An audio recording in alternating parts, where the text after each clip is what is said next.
Quand on parle de poésie contemporaine, il y a beaucoup de gens qui vous demandent si ça existe encore, qu'est-ce que c'est, est-ce que c'est la chanson, le slam ou je ne sais quoi. Et donc, c'est évident qu'il y a de notre part, lorsque c'est possible, un effort d'information à faire sur notre travail, sur ce que nous faisons, un effort de démystification, de monstration de la réalité des choses.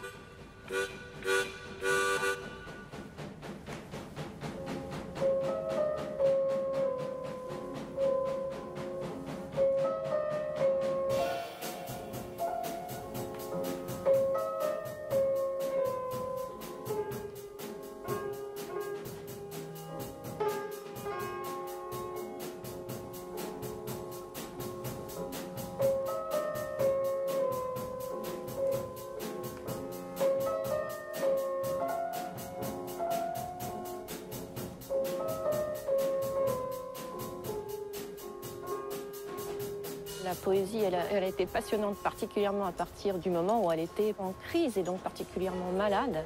Et donc à partir de Baudelaire, on va dire, si on ne veut pas essayer d'aller trop loin, oui, c'est à partir de Baudelaire que tout a commencé à aller mal et la poésie avec. Et donc là, c'est devenu vraiment passionnant. Et plus c'est malade, plus on est obligé de chercher d'autres définitions, de redéfinir, d'essayer de la rapprocher, comme Baudelaire a essayé de le faire, d'un usage du monde et pas simplement d'un chant, ou pas simplement d'une célébration du monde, qu'elle soit critique ou pas. Et c'est pour ça que c'est intéressant. Ouais.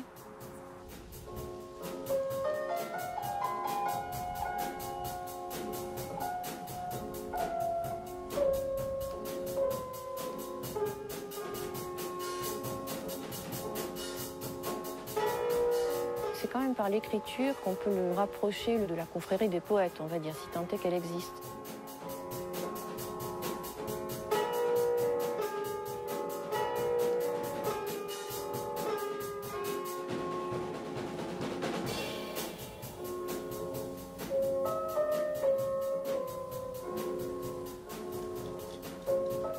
Lui, en tant qu'artiste, donc ça c'est vraiment la dénomination qu'il s'est choisie, il peut faire de la musique, continuer à écrire puisqu'il continue à publier et faire tout ce qu'il a envie de faire et qui trouve une cohérence dans son travail.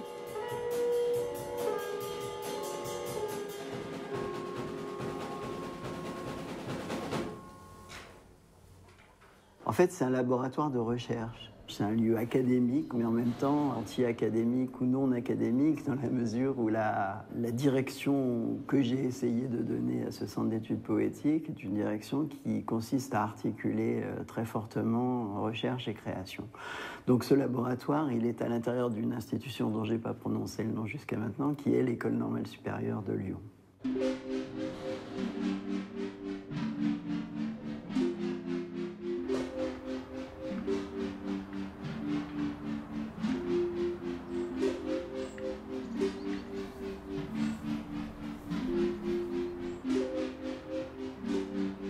Donc l'idée, c'était de construire un lieu de confrontation entre, d'une part, des gens qui s'adonnent à la recherche, à la compréhension des écritures poétiques contemporaines dans leur diversité, etc., et des créateurs qui sont invités à venir présenter leur travail, en particulier leur travail en cours. C'est la notion d'atelier, de work in progress et de présentation, alors soit d'un livre en train de s'écrire, soit d'une revue.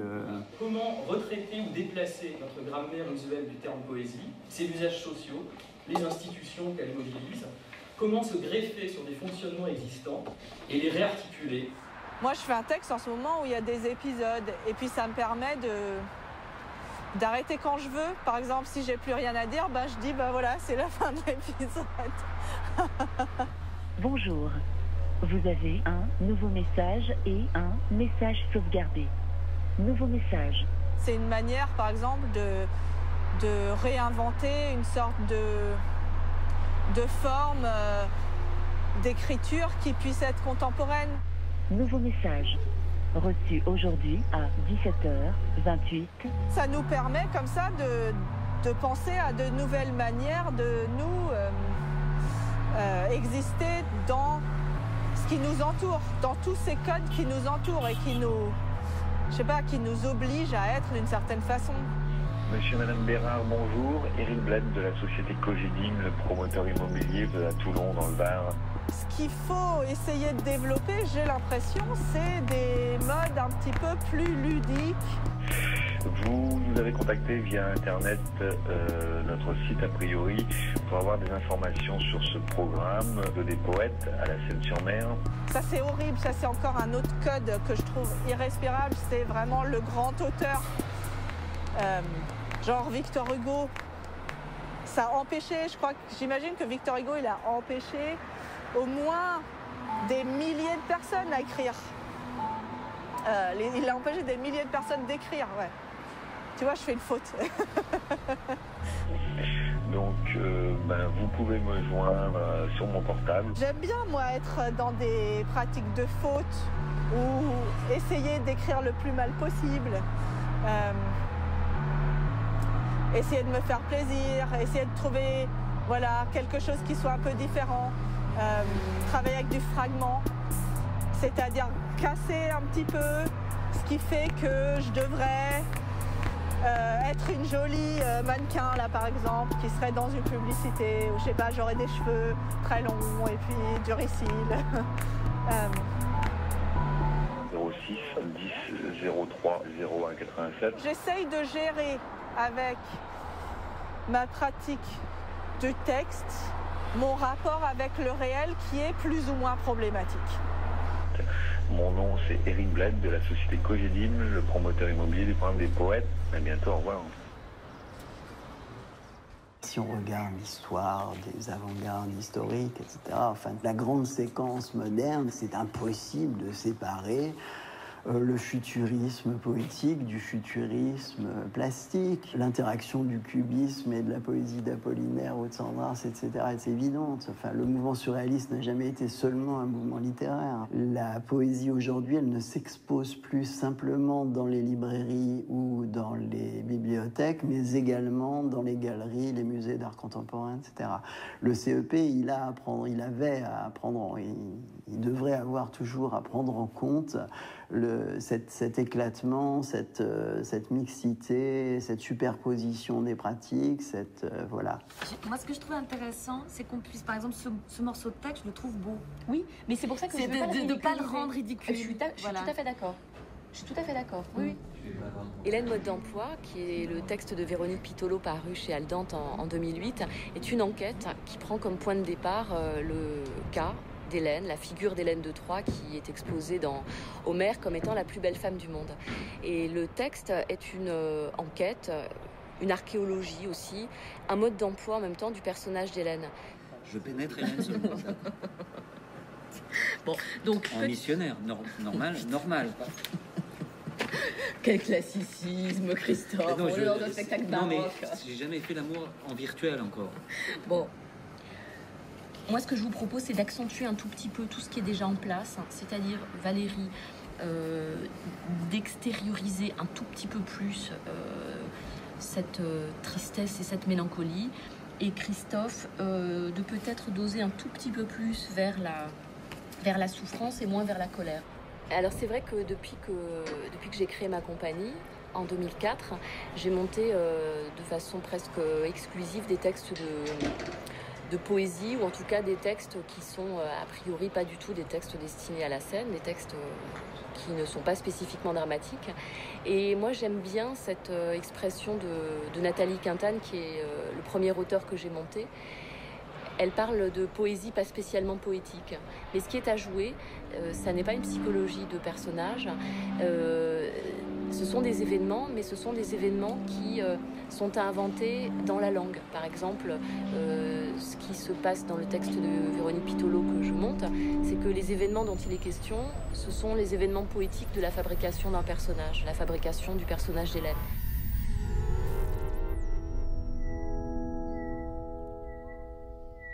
C'est la voix des comédiens qui déclenche une modification et une fabrication de l'image. Il y a donc une interaction physique entre ce que disent les comédiens, la manière dont ils le disent, la vitesse de leur débit et la manière dont le personnage apparaît, se modélise, se configure. Et on voit donc pendant le temps du spectacle Hélène apparaître réellement sous la forme d'un personnage numérique qui emprunte les techniques de fabrication du jeu vidéo.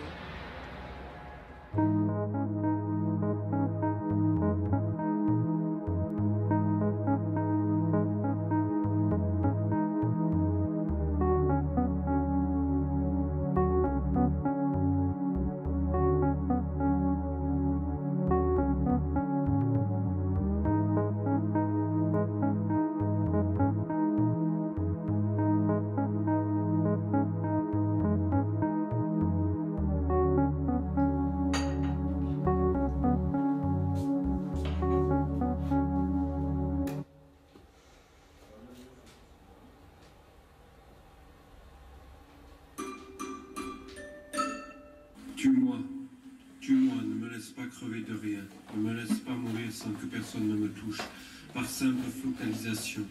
Ne me laisse pas finir à cause de rien, je ne suis pas rien. Je mérite que tu me tues, que tu me poignardes dans le dos, que tu m'étrangles, que tu m'assassines, mais pas de mourir comme ça avec rien dans le dos, avec rien en plus, avec rien qui m'arrête dans mon élan et ma force.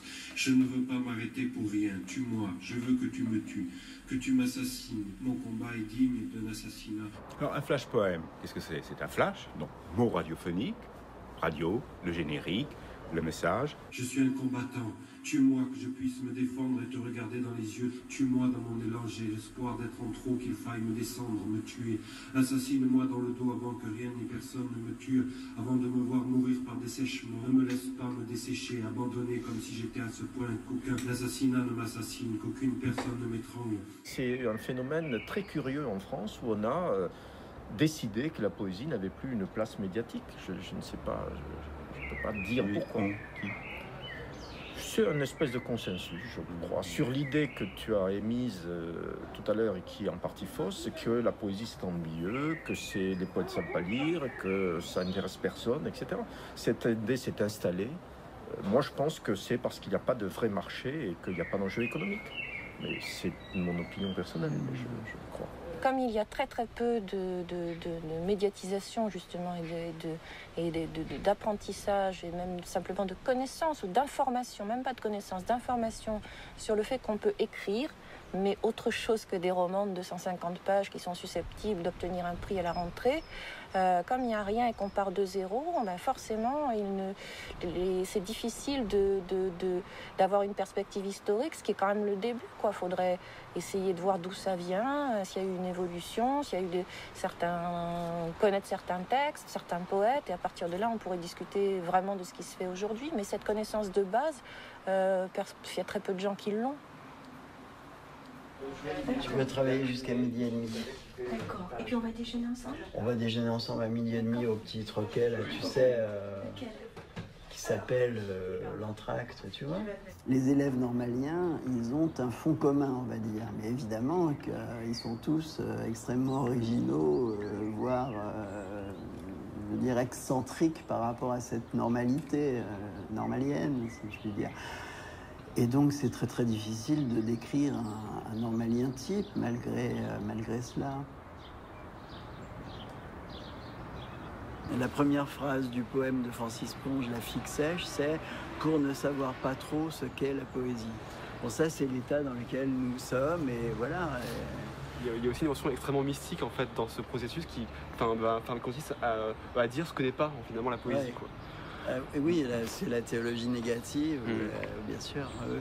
En fait, les poésies, ce que je décide d'appeler poésie. Voilà, d'une certaine façon.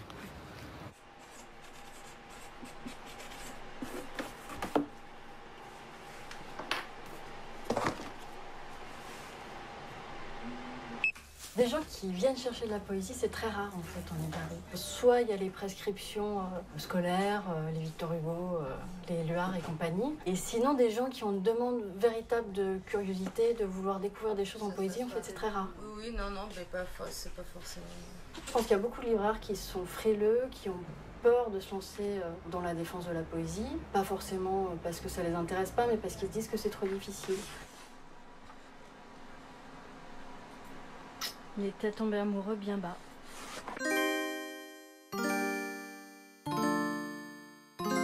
Alors, ce qui est particulier dans le domaine de l'édition en poésie, c'est que les gros éditeurs, c'est-à-dire ceux qui ont le plus d'argent, sont ceux qui prennent le moins de risques. À part, à l'exception donc de POL, qui est je pense le seul éditeur qui défend vraiment la poésie contemporaine. Peut-être de Flammarion, où il reste aussi une collection assez importante. Tous les autres éditeurs ont complètement laissé tomber ce domaine. Et donc, du coup, le champ est laissé libre à toute une multitude de maisons.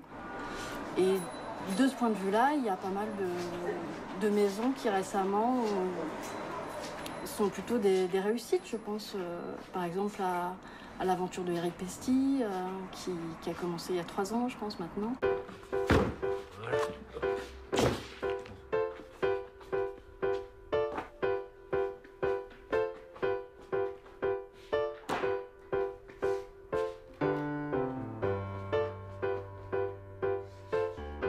Quand j'ai commencé ma maison d'édition, je souhaitais vraiment être dans une certaine marge de la poésie contemporaine actuelle, c'est-à-dire pas forcément publier de poèmes, mais publier des carnets, des entretiens, des journaux.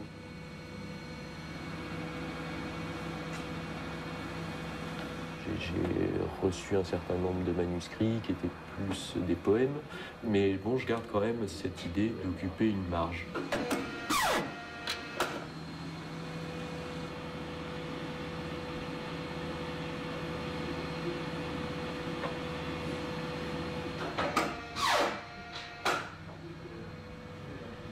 Je vois tout de suite dans les ventes la différence entre un auteur comme Samuel Rochery, qui est au début de sa carrière d'écrivain, et puis quelqu'un comme, admettons, Jean Dève, qui a publié depuis 30 ou 40 ans, et qui a peu à peu créé son lectorat.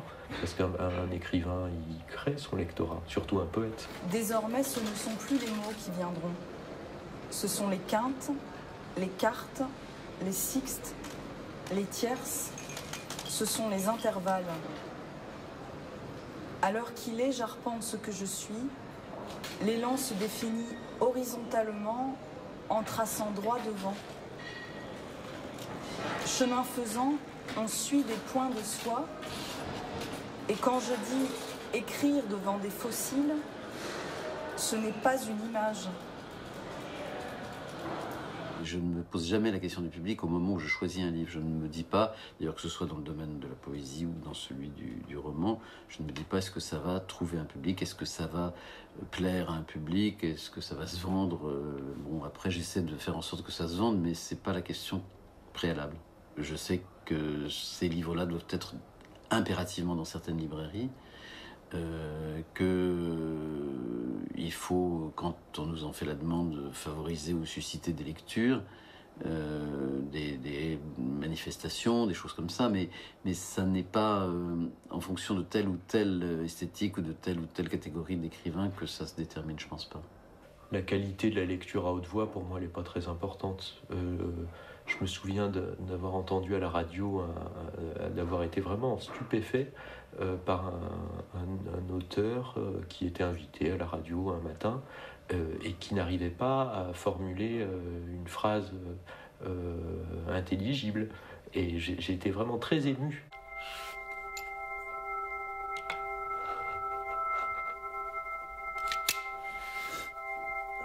La typographie, c'est le plaisir de faire un livre et de le faire relativement vite.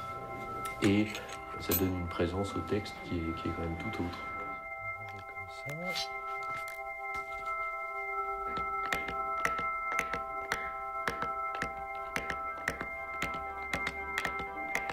Je considère qu'il y a une moitié du travail qui a à faire avec l'édition, et puis l'autre moitié du travail, c'est la diffusion, la distribution. Je monte à Paris, la valise chargée de livres, et je fais le tour, valise à roulettes, et je fais le tour des librairies avec lesquelles je travaille. Et c'est quelque chose d'assez harassant, quoi.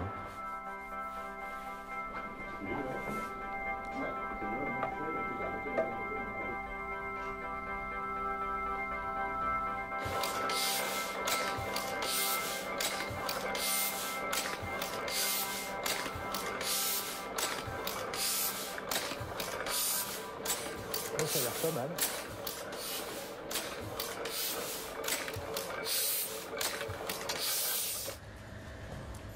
La décision de poursuivre une collection de poésie dans une maison d'édition comme Flammarion est d'abord une décision éditoriale, c'est-à-dire c'est une volonté de la part de la direction de maintenir ce secteur qui n'est évidemment pas rentable au sens commercial du terme. Mais le critère est ailleurs, c'est-à-dire c'est un critère, voilà, un éditeur doit naturellement publier de la poésie, ça fait partie du... Voilà, et tout ça se fait vraiment dans une grande confiance, enfin une confiance réciproque et avec vraiment une grande liberté de travail en ce qui me concerne. Donc c'est vraiment, je dirais, quelque chose dont on ne peut que se féliciter.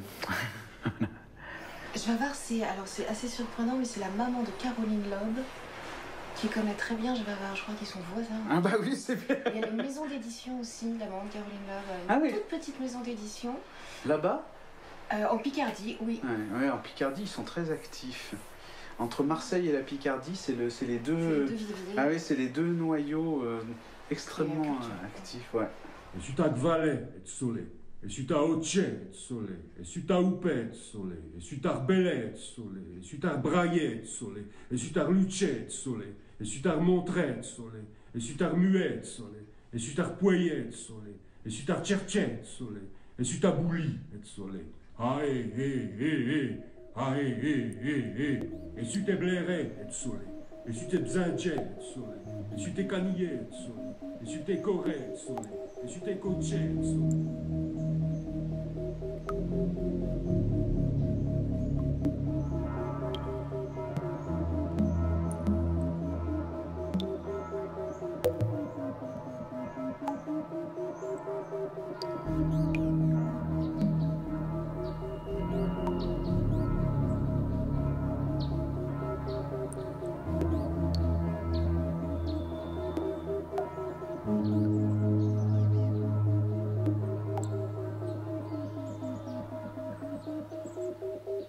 Nous sommes tous dans notre nuit, il arrive qu'il y fasse jour, comme froid, tard, silence, tiède, tôt. Je voulais savoir où tu étais et si tu avais une chose à quoi t'accrocher, une touffe ou torche, ou bien le bord d'une fenêtre ou l'entrée d'un chemin.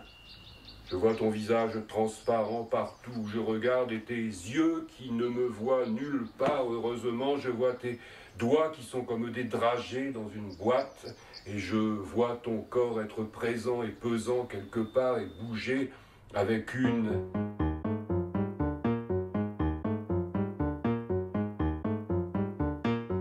J'ai le sentiment d'appartenir plutôt à une communauté de poètes, de post-poètes, etc.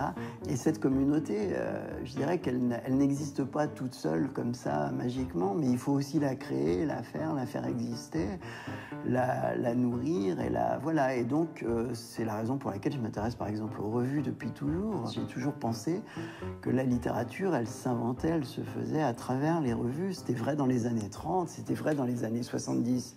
Du même XXe siècle, c'est encore vrai aujourd'hui, donc c'est la raison pour laquelle je fais Nioc, mais d'autres faisaient Java, etc. Voilà. Ce qui est intéressant dans cette revue, c'est qu'il y a vraiment des poètes d'horizons très très différents. Ça ne représente pas une chapelle ou une école. Et c'était vraiment l'intérêt de cette revue qui est sortie l'année dernière, avec un travail de maquette assez abouti. Voilà, ça reste une des bonnes nouvelles de ces dernières années.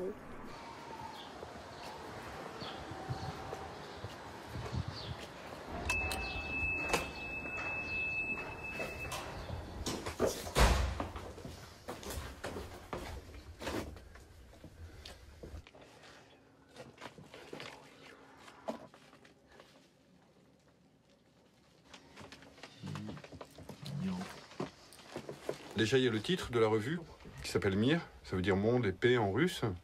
Et il y avait une revue d'avant-garde russe, une des grandes revues d'avant-garde russe qui s'appelait Novi Mir, Nouveau Monde. On peut y arriver, quoi. C'est une revue qu'on a sous-titrée d'anticipation, parce qu'on se disait qu'on allait anticiper sur sur les choses à venir, ou en tout cas essayer. Et puis qui avait l'idée de Mir aussi, c'était de poser la question de l'enchantement, et de manière transversale, via plusieurs disciplines ou plusieurs domaines de la création plutôt, comme la poésie, la philosophie, les arts plastiques dans le numéro 2, voilà, les sciences humaines en général. Ça c'est pour Émeric. On lui en met 2 ou une? Une? Ah, il n'a pas cotisé aussi? Non, je crois pas. Non. Il n'a pas cotisé ce salaud.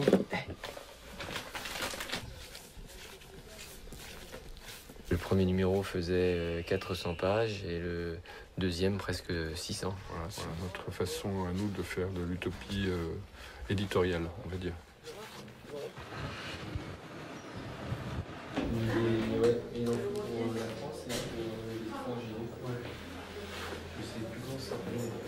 La poésie doit être dans le monde d'aujourd'hui. Donc si elle est dans le monde d'aujourd'hui, si elle s'intéresse au monde dans tous ses aspects, eh bien, elle s'intéresse aux sciences, à la philosophie.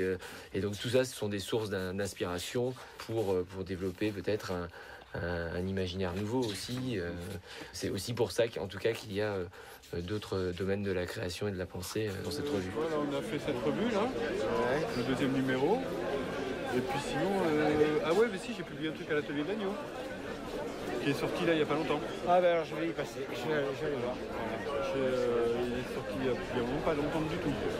Les éditions Le Clou dans le Fer existent en tant que maison d'édition depuis 2006. La collection Expérience Poétique est celle qui comporte le plus de titres. Et on a aussi 2 autres collections, une d'essais, de courts essais transdisciplinaires qui s'appelle Éléments, et une collection de philosophie qui vient d'être créée et qui s'appelle Matérialisme. Moi, je m'occupe plus particulièrement de la poésie dans une tentative d'ouverture d'une part à l'Europe. Le catalogue est, quand bien même il n'y a pas beaucoup de titres, il y a 4 pays européens représentés par les auteurs. La France bien sûr, mais la Belgique, l'Italie, l'Espagne, et ça c'est des choses qui vont se développer encore. Donc il y a vraiment l'idée de croiser la poésie avec d'autres champs et en même temps d'être dans des démarches de tentative d'inventer des formes qui correspondent à ces articulations-là et qui du coup se présentent comme très singulières. Alors les livres sont entre eux très différents, mais la cohérence, c'est vraiment cette démarche-là. Et puis le double sens d'expérience, dans la formule expérience poétique, c'est aussi que ça induit pour le lecteur aussi une expérience de lecture particulière.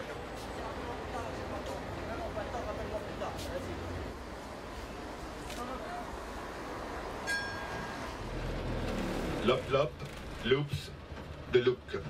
Et Dave développe l'opium de l'optimale optique du petit type d'Alice au pays du Looping Glass.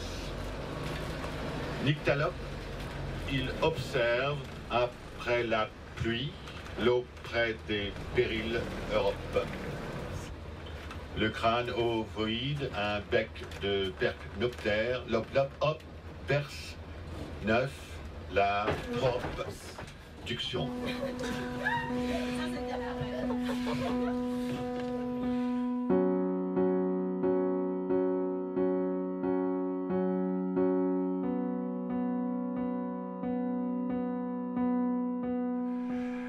Alors, eh bien, je suis Lucien Suel et on peut dire que je suis un camarade d'Ivar Jevavard, puisqu'on se connaît depuis les années 70. Voilà, et on correspond en gros depuis cette époque-là. Et c'est vrai qu'il terminait toujours ses lettres en disant, en écrivant salut et fraternité. Voilà. Et j'ai participé à l'invention de la Picardie et au Jardin ouvrier. Voilà. À l'époque, il m'avait demandé d'écrire en feuilleton la vie de l'abbé Lemire, qui était justement le fondateur du mouvement des Jardins ouvriers. Les lignes d'écriture auraient ressemblé justement à des lignes de légumes, ici des lignes de poireaux, d'un côté des lignes de carottes de l'autre, etc. Et donc une espèce de partage de la page en deux et puis après en parcelles quoi, de plantation. Voilà. Et pour que ce soit bien régulier, comme dans un vrai jardin, j'avais cette contrainte de compter le nombre de signes typographiques.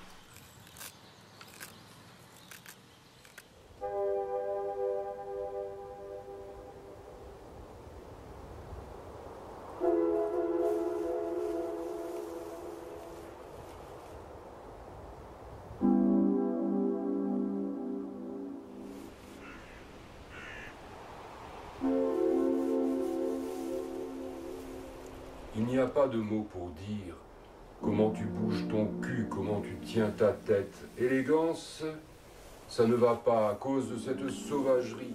Et sauvage, ça ne va pas à cause de cette longue enfance, oui, cette lenteur aussi, comme si tu étais prise dans le verre du temps et ralentie ainsi. Pas si facile le mot, pas de mots pour dire comment tu lèves le genou, tu tournes la tête, comment ton regard se pose sur tous tes yeux, 2 yeux même sur moi sans me voir, aussi sur vous.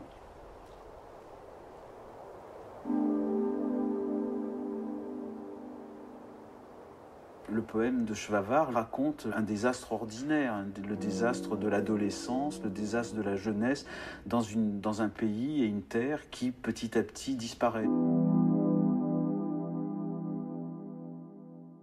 Sa trajectoire commence très tôt parce que c'est quelqu'un de très précoce. Il avait déjà monté des groupuscules au moment du lycée. Tout ça évidemment sur la fin des années 60 dans le contexte agité qu'on connaissait à ce moment-là.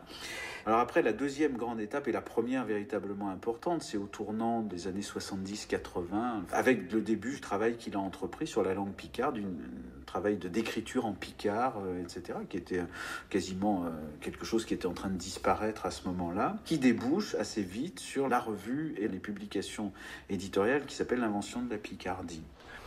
Alors là, Ivard, j'ai découvert après qu'il avait... Il avait inventé toutes les biographies de ces gens, de ces poètes fous et crétins du nord de la France. Et là, donc, par exemple, je vous lis la biographie de Alfreda Pron. Marie-Bernadette Bavette, née à Trite-Saint-Léger le 14 juillet 1918 dans une famille de petits commerçants catholiques très pratiquants. En 1936, elle s'enfuit de chez ses parents, enlevée par l'ouvrier communiste Alfred Pron, qui, en haine de Lourdes et de toute la bondieuserie, lui demande de changer de prénom. Elle opte pour Julie à cause de Jules Guesde. Après la mort de son compagnon, survenu en 1939, elle remplacera Julie par Alfreda. Durant la guerre, par une incroyable ironie du sort, Alfreda Pron fut contrainte de travailler pour un maquereau de Valenciennes sous le nom de Mademoiselle Fatima. En 1949, elle revint à Trite-Saint-Léger pour s'occuper de ses parents malades. Elle habite toujours cette ville. Le texte que nous publions ci-dessous a été envoyé au printemps 1984 à la revue Sureau, qui n'a pas jugé bon de le faire paraître. Et donc c'est signé Ivard Rochevavard. Et puis l'étape suivante, c'est la fondation du Jardin ouvrier. C'est-à-dire, là c'est déjà le milieu des années 90, et donc là c'est un autre projet qui se construit avec une nouvelle génération d'auteurs, beaucoup plus jeunes, enfin de la génération vraiment d'après.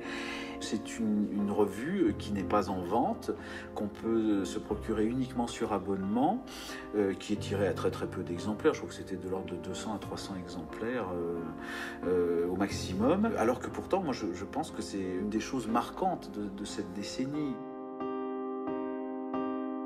Moi, j'étais absolument convaincu qu'il y avait un travail de fond véritablement qui s'était fait d'une grande originalité. Donc voilà, on a pris le parti pris à ce moment-là de faire une coupe à travers toute l'histoire du jardin et donc de reprendre l'ensemble des publications depuis le début jusqu'à la fin.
Elle est où la photo? Vous l'avez, Christine?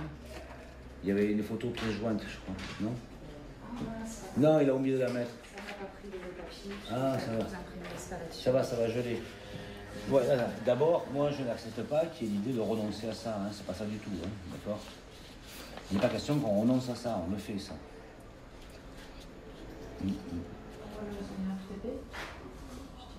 J'ai été éveillé à la question du regard par la rencontre avec les artistes. Je dois plus aux artistes qu'aux études que j'ai faites en école d'archi ou à l'école d'ingénieur.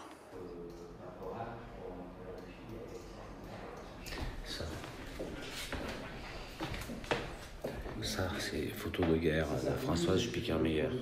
C'est au Kosovo. Elle suit les combattants de Lučeka dans un combat contre les Serbes. Là, c'est une hache de sous-marin, parce que pendant la Deuxième Guerre mondiale, il y avait des sous-marins. La Première Guerre mondiale, il y avait des sous-marins à Bandol. C'était des haches qui étaient sur le pont, et quand on a cassé les planchers, on a trouvé. Au moment de la construction, elle avait été enfouie. Tu vois. Ça, c'est le travail de Rubin. C'est des luminaires du Central Comité qui ont été recyclés sous forme de... Tu vois, comme ça.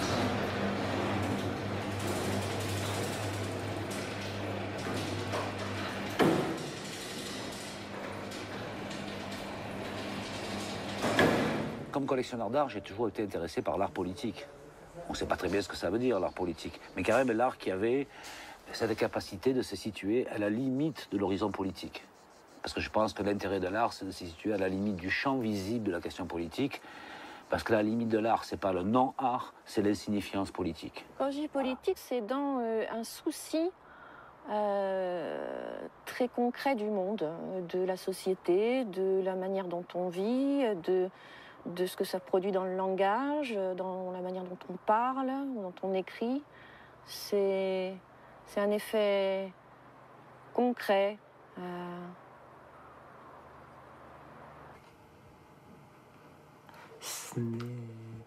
Je sais pas. C'est peut-être... bon.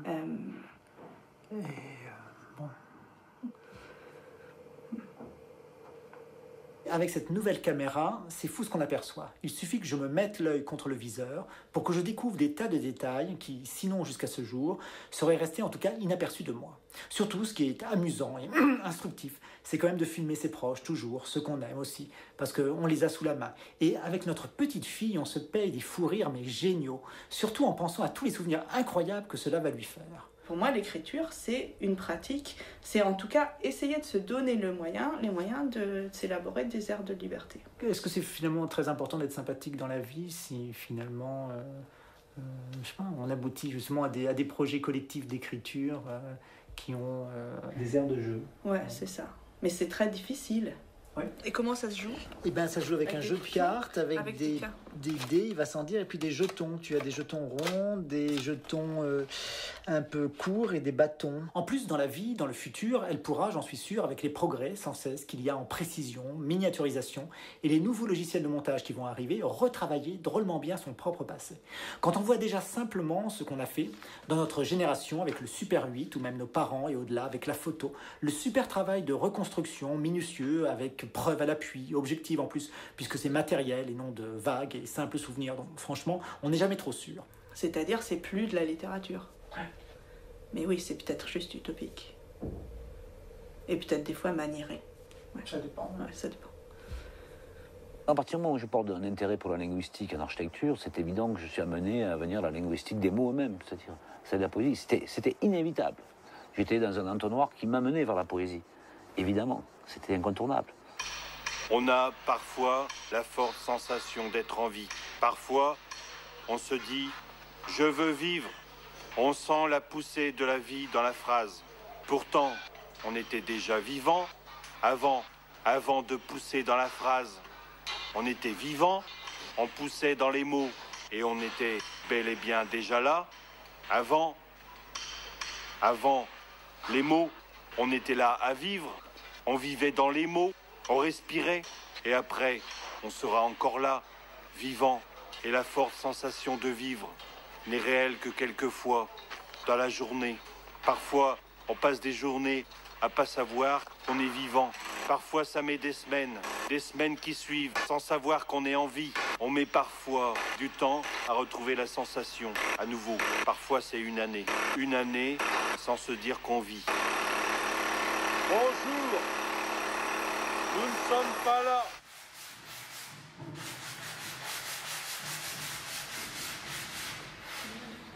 Ah, c'est bien, hein? Bon, moi, il y a un livre fondateur qui s'appelle Le Bestiaire de Guillaume Apollinaire, qui est illustré par les bois de Raoul Dufy, à l'époque où Dufy était un peintre absolument considérable. Et les bois sont d'une violence, une radicalité entre les noirs et blancs qui m'a vraiment...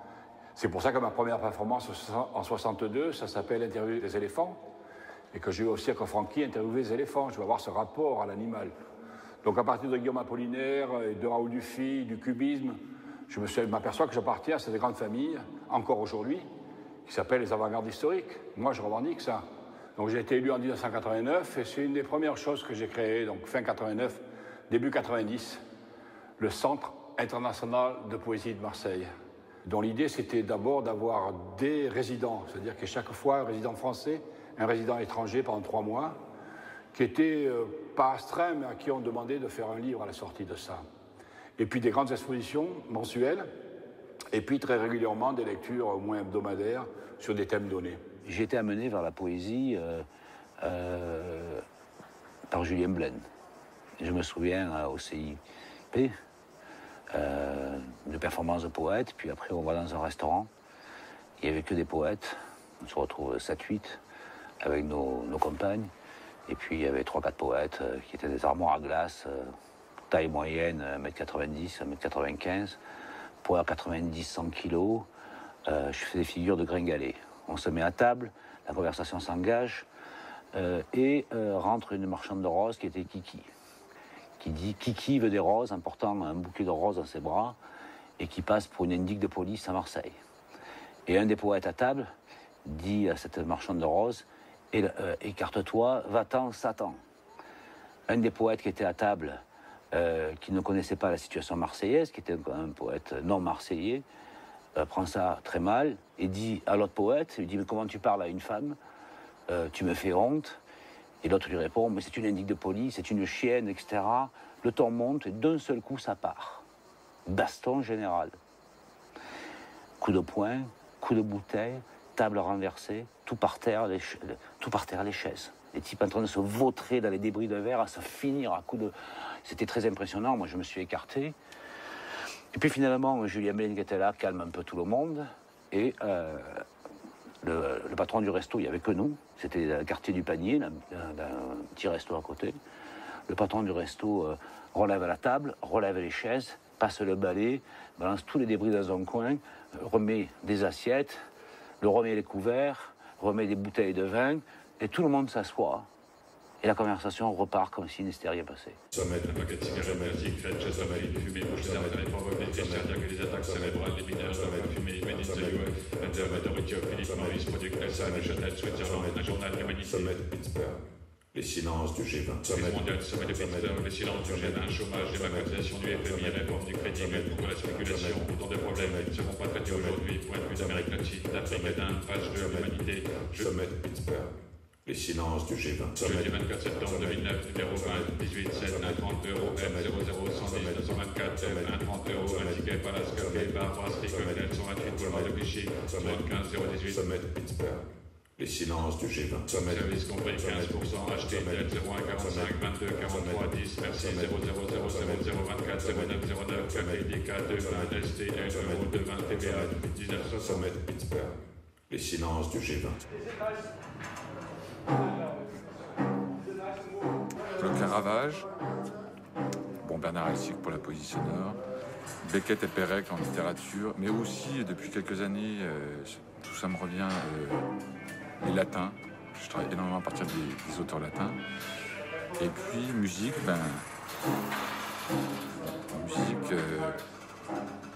musique c'est plus compliqué finalement.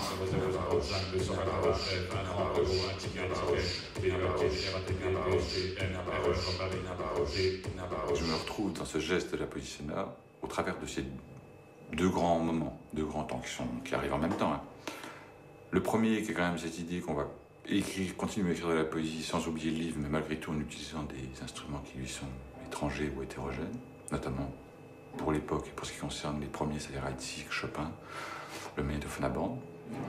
Et le second temps très fort qui fait qu'à un moment la poésie sonore devient autre chose quand elle s'appelle différemment, puisqu'elle s'appelle poésie-action très rapidement. C'est-à-dire qu'Heitzig débaptise la poésie sonore immédiatement pour l'appeler poésie-action, pour ne pas oublier que ce qui construit, ce qui fabrique aussi le poème, c'est le moment où il va être donné en public, quel que soit le type de scène, le type de public, le type de... Donc voilà, c'est vrai que c'est ces deux grands ferments de la poésie sonore qui m'amènent à penser que je me retrouve dans cette histoire-là. Et il y a d'autres histoires qui me travaillent, mais celle-là particulièrement pour ces deux raisons-là, précisément.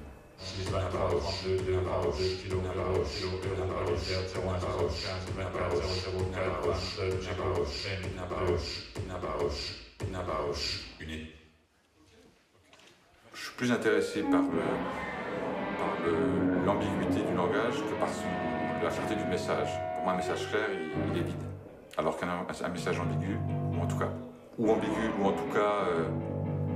qui crée de l'interrogation, il m'intéressera beaucoup plus parce qu'il invite l'autre à créer son propre sens et à recomposer le sens et même à se tromper dans ce qui se dit être, dans le sens qu'il construit.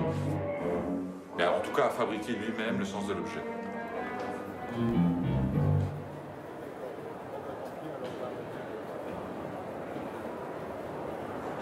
Mais vraiment, et de plus en plus, je me rends compte que j'ai, moi, rien à dire et que je veux rien dire. Et que si j'ai quelque chose à faire dans l'écriture, ça n'a rien à voir avec moi. Moi, je ne suis pas contre le jeu du tout, hein. Je suis contre le moi, mais pas contre le jeu. Le moi, c'est le psychologisme, c'est l'affectif, c'est tout ce qui nous appartient en privé et qui n'est pas forcément passionnant et intéressant. Le jeu, c'est quelque chose de plus universel, à mon sens. Il est à Paris, il est en France, il est 15h, il est à Paris, il est au café de la danse. Il est à Paris, il est en France, il est 15h, il danse, il est au café de la danse. Il est à Paris, il est en France, il est 15h, il est en France, il est à Paris. Il est en France, il est à Paris, il est 15h, il danse, il est au café de la danse. Il est à Paris, il est en France, il est 15h, il danse. Il est en France, il est à Paris. Ce qui m'intéresse, c'est d'écrire le son. Continuer à écrire la poésie, mais aussi écrire le son. Parce que je suis dans le son, plus que dans la musique. Il est à Paris, il est en France, il est 15h, il danse, il est en France, il est à Paris. Il est en France, il est à Paris, il est 15h. Hey, Arnaud, you're welcome.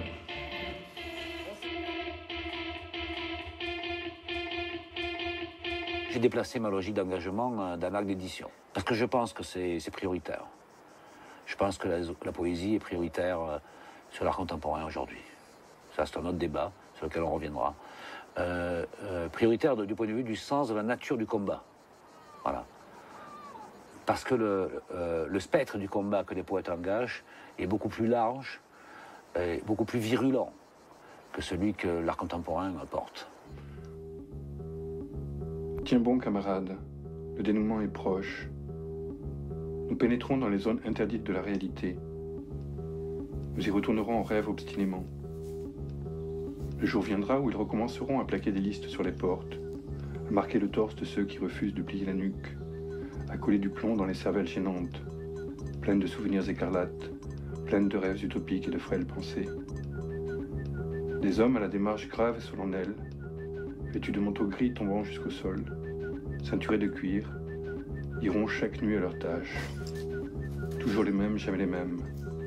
Ils descendront dans des sous-sols, graviront des escaliers de pierre, dicteront des rapports, rempliront des fiches, annoteront des dossiers, passeront des consignes, exécuteront des arrêts. En réalité, ils somnoleront. Mais nous sommes là et nous veillons.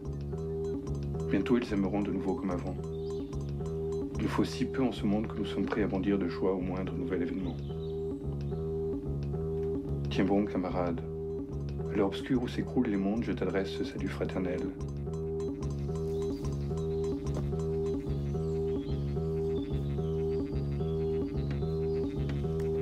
Maintenant tu affûtes griffes et crocs, camarade. Tu lisses ton poil afin de le rendre plus soyeux, et tu commences le rythme magique en traçant 2 larges cercles sur le sol, l'un à l'intérieur de l'autre. Entre les deux, tu inscris des signes que toi seul sais déchiffrer. Tu te places au centre et te mets à danser en tournoyant sur toi-même de plus en plus rapidement. Puis tu murmures des imprécations dont tu ignores le sens et la finalité. Ensuite, tu te recouvres jusqu'aux yeux de fumier, d'ordures et de fientes, pour que l'éclat des coups de feu ne t'aveugle pas, pour que les balles ne fassent pas de nouveaux courants d'air dans ta silhouette improbable. Enfin, tu regardes droit devant toi, dans la direction que tu as décidé de suivre, coûte que coûte, et tu te mets en route. Un vague bruissement d'ombre coiffe ta tête et s'étend sur ton front.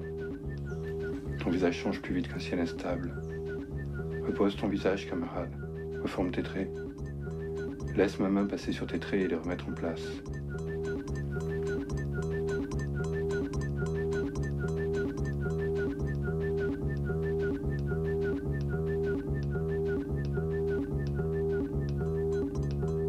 Les poètes sont là pour en découdre, c'est absolument évident. Tu vois, ils sont réfugiés sur le toit d'une tour, avec des combats à l'intérieur de l'immeuble, comme à Beyrouth, sur l'hôtel américain. Ils se réfugient sur le toit, ils se battent couloir après couloir, chambre après chambre, et ils cèdent sur rien, et je pense qu'ils sont prêts à mourir pour les mots. Voilà. Des anarchistes ont écrit des livres. Des anarchistes ont lancé des bombes. Il y a parmi ceux qui écrivent des livres, des gens qui lancent ou lanceront des bombes. Il n'est pas nécessaire de s'expliquer, de clamer haut et fort où l'on va. Tous les faits sont là, il ne reste plus qu'à les utiliser en les combinant correctement. John Ashbery, al dente. Magnifique.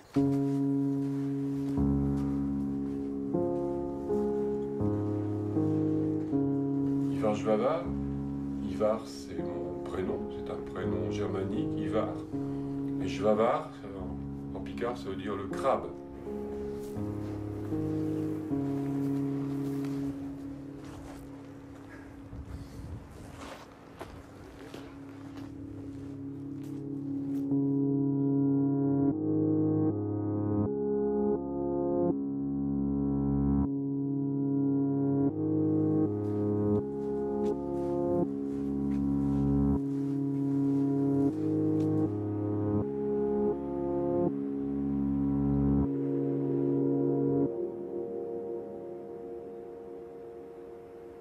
Je ne sais pas si un poème c'est fait pas seulement un fil qui court et qu'on suit, mais aussi un bloc qui se construit et qui s'édifie avec ses creux, ses pleins et son dehors et son dedans, ses hauts, son bas, sa matière rêche et lisse et sa densité différente ici ou là et tout ça, bref.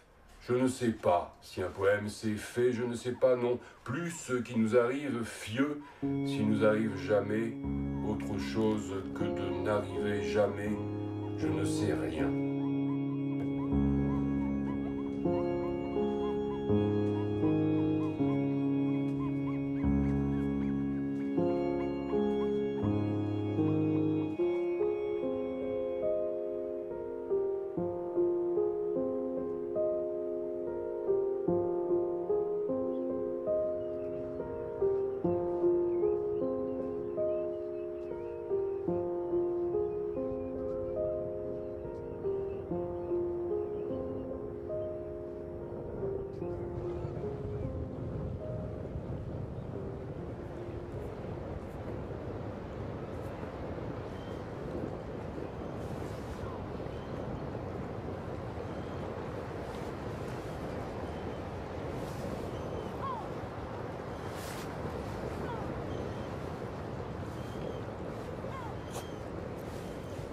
Il ne faudrait pas seulement mettre en avant cette liberté sans voir de quel prix elle se paye.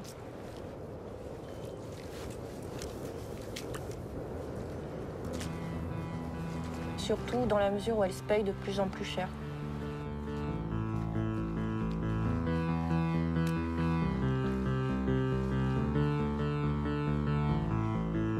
J'ai passé du temps à écrire ces conneries, le soir dans mon lit à faire de la poésie. Ça passait le temps, mais je ne sais pas pourquoi. Les textes envoyés, ça ne marchait pas. Devenir poète Jeannette chez Gallimard. C'était un rêve chouette, mais y en a qui se marrent. J'aurais voulu être un putain de poète, non subventionné, mais surtout publié. Car la poésie, c'est ma petite amie. Elle met des capotes et moi j'écoute du rock. En plus j'ai plein de potes, des poètes comme moi, qui ne publient pas, à part sur le net, où y a des trucs chouettes. Car la poésie, c'est bien une vraie vie, et on s'ennuie pas. Car la poésie, j'adore lire de trucs, car je suis trop feignant pour lire un roman. Je bricole des textes, je centre le sexe en écoutant Chopin, putain, il le fait bien. La poésie, ça n'apporte pas d'argent, y en a même qui sont morts avant d'avoir leur livre à Auchan. Car la poésie, j'adore trop ce milieu, on se crache dessus pour mieux s'enculer. Et puis y en a même, quand on n'en pas assez, ils font des revues pour se la faire sucer. La poésie, c'est ma petite amie, je couche tout le temps avec, mais elle veut pas de moi. La poésie, c'est un boulot tranquille, surtout si on touche en plus un bon RMI. Oui, la poésie, j'aime la poésie, je fais la poésie, hey. Je rêve poésie, hein, sûr c'est trop vrai, hey, je passerai chez Ardisson, car la poésie mène aussi à une vie de camp. La poésie, ah, la poésie, hey, la poésie, ah, la poésie, yeah.